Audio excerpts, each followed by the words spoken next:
Now that we've learned how to take integrals of e's and ln's, we're going to see that sometimes these are helpful because I'm not able to use the power rule.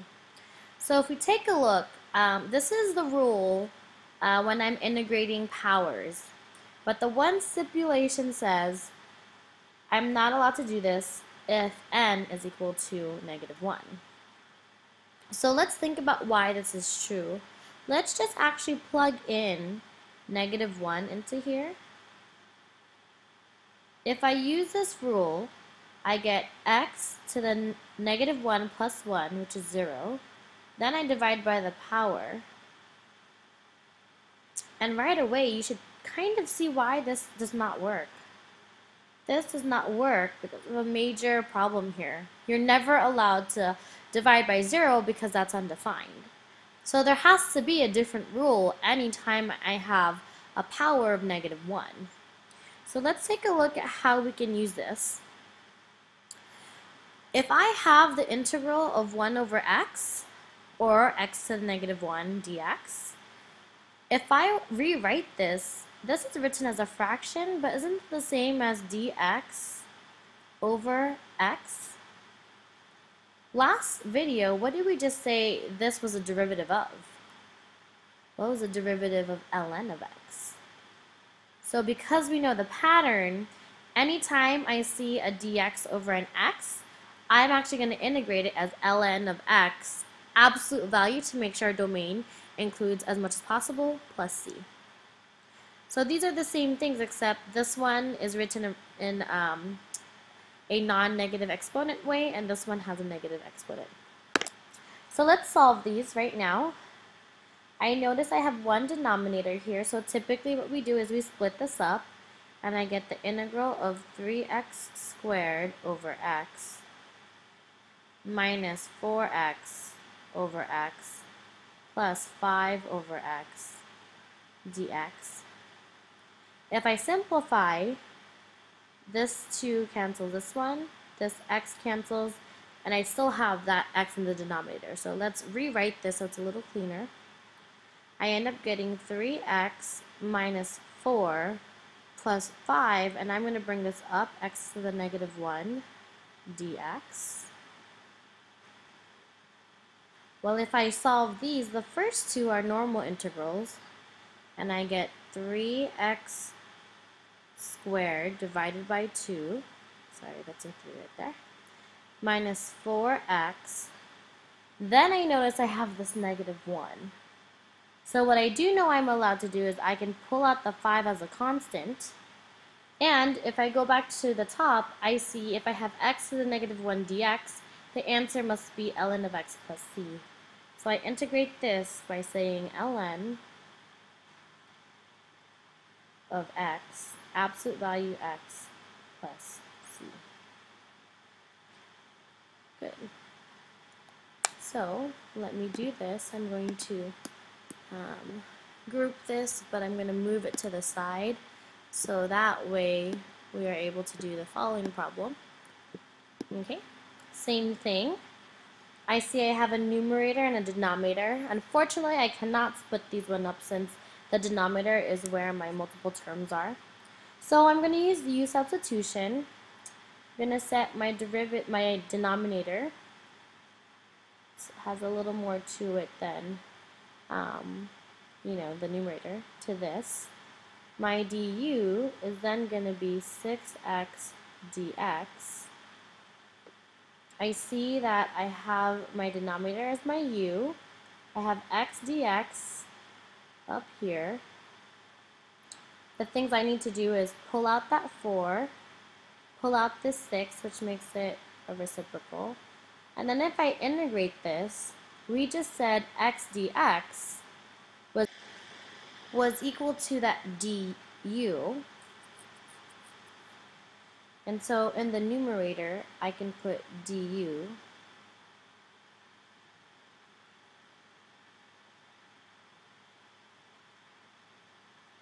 divided by, my denominator is actually u, so divide that by u. And we actually know that if I have a derivative on top and a u in the bottom. This is the same as, let's simplify this right here, 2 over 3 ln of u plus c.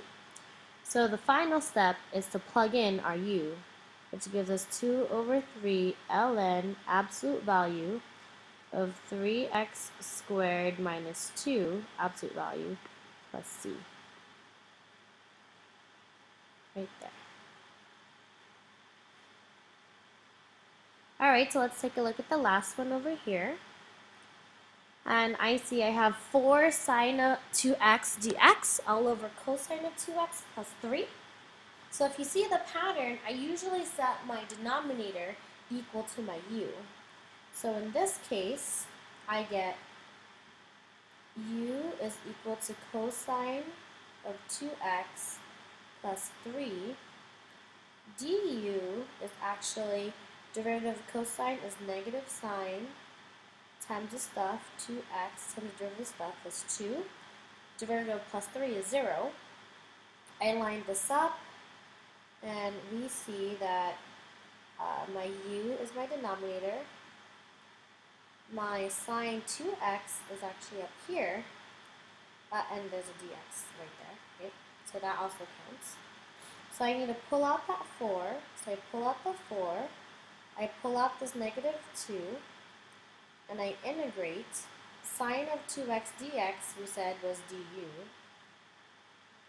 And our new denominator was u.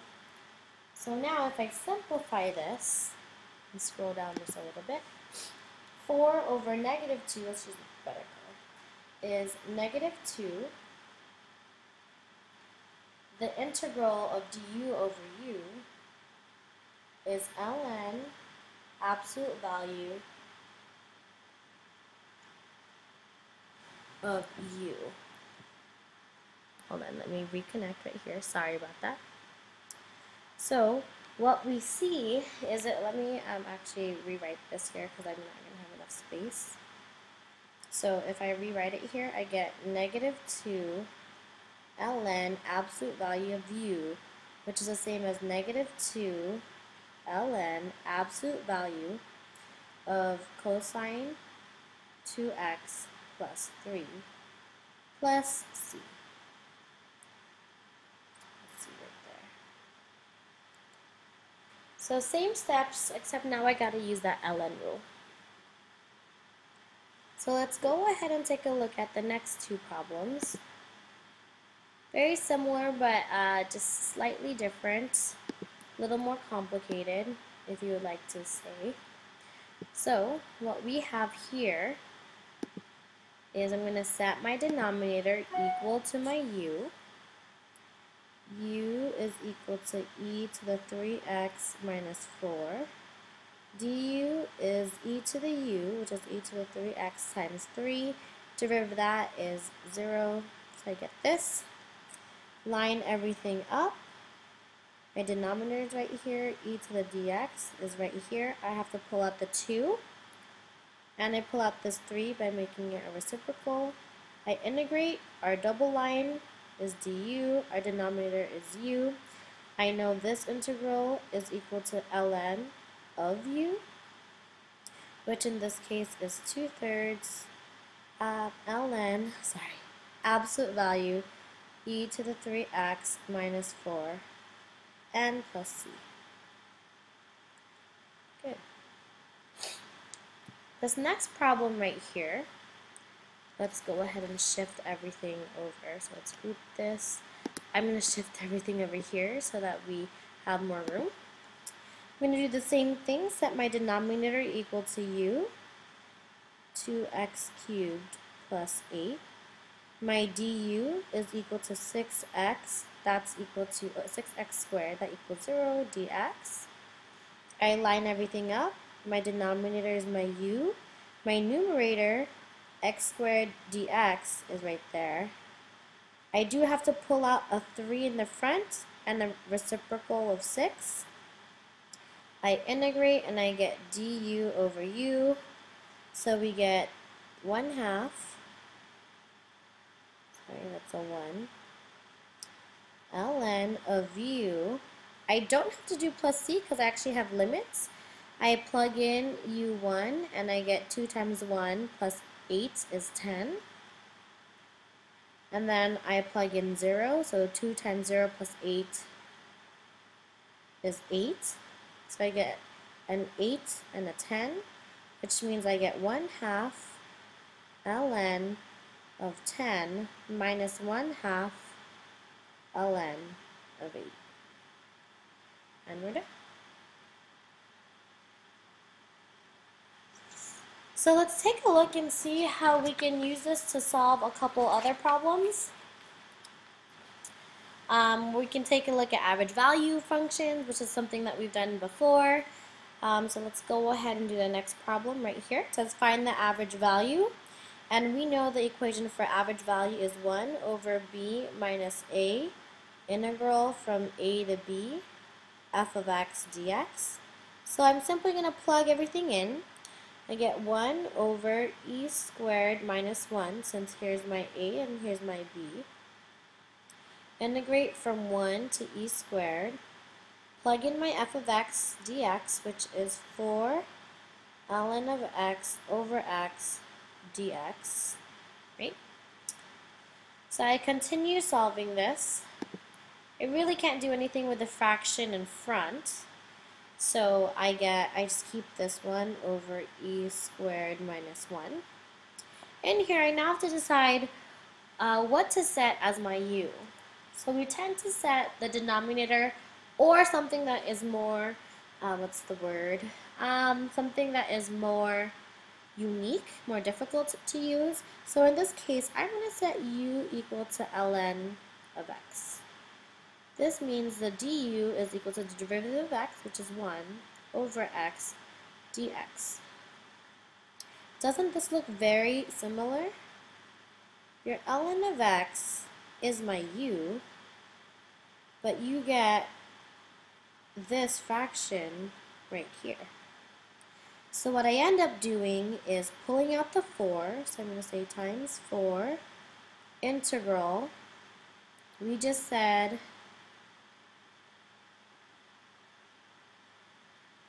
that my u was right here, and my du was this entire fraction. So now I just take a normal integral. This gives me 4 over e squared minus 1, I'm combining that, u squared over 2. Then I gotta change my limits since I have 1 and e squared.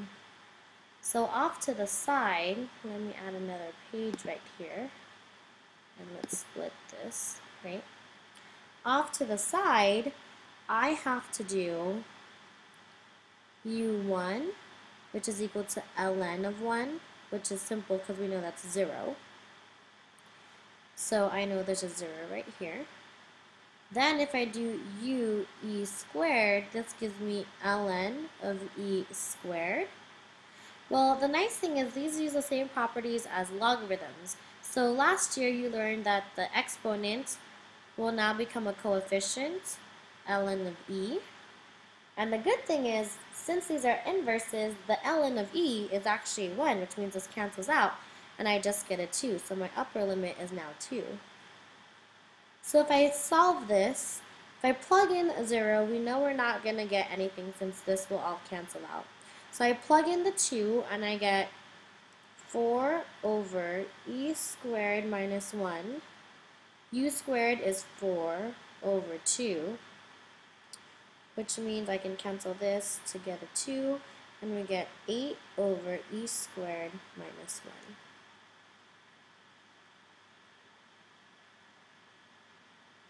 Perfect.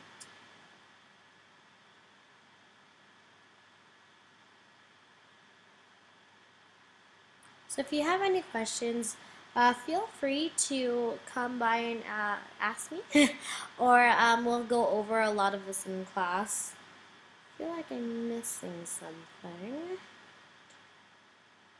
No, I think that should be right. Perfect. So I'll see you in class, and we'll continue that last problem. Thank you.